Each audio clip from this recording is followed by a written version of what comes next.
Le Seigneur Jésus, le vrai Fils et serviteur de Yahweh, celui en qui est le véritable esprit de Fils et en qui le véritable esprit du serviteur ne peut jamais être satisfait d'une Église qui serait simplement extérieure et formaliste et naturelle.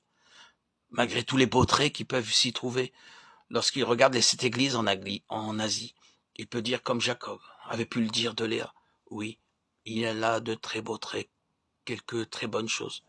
Mais de même que Jacob, il dit ensuite, en fait, je ne peux pas être satisfait de cela. Cela ne répond pas à mon cœur. Ce n'est pas selon mon esprit. Ce n'est pas pour cela que j'ai travaillé, peiné et souffert.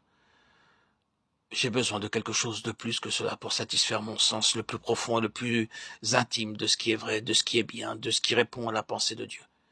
C'est ainsi que ce qui est bon doit être subordonné à ce qui est meilleur.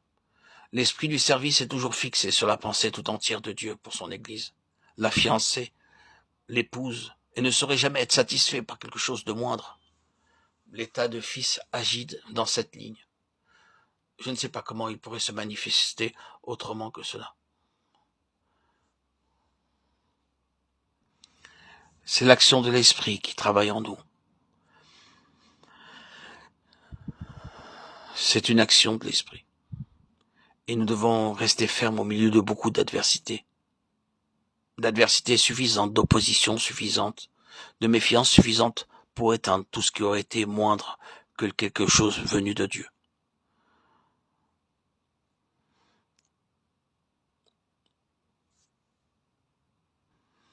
Par l'esprit que nous avons reçu, nous marchons sur le chemin de la vie.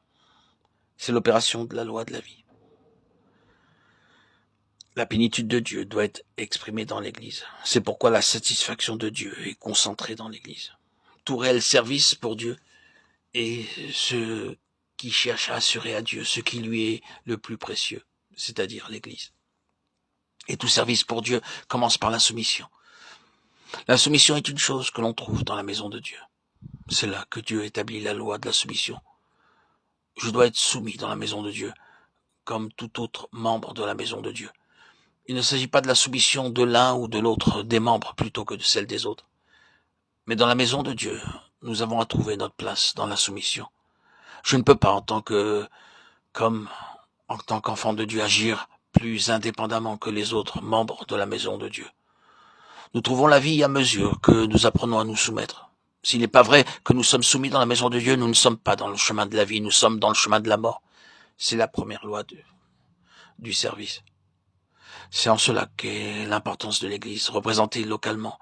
L'une des choses pour lesquelles une assemblée locale sert Dieu, c'est qu'elle est la sphère où ses membres peuvent apprendre à être soumis au Seigneur.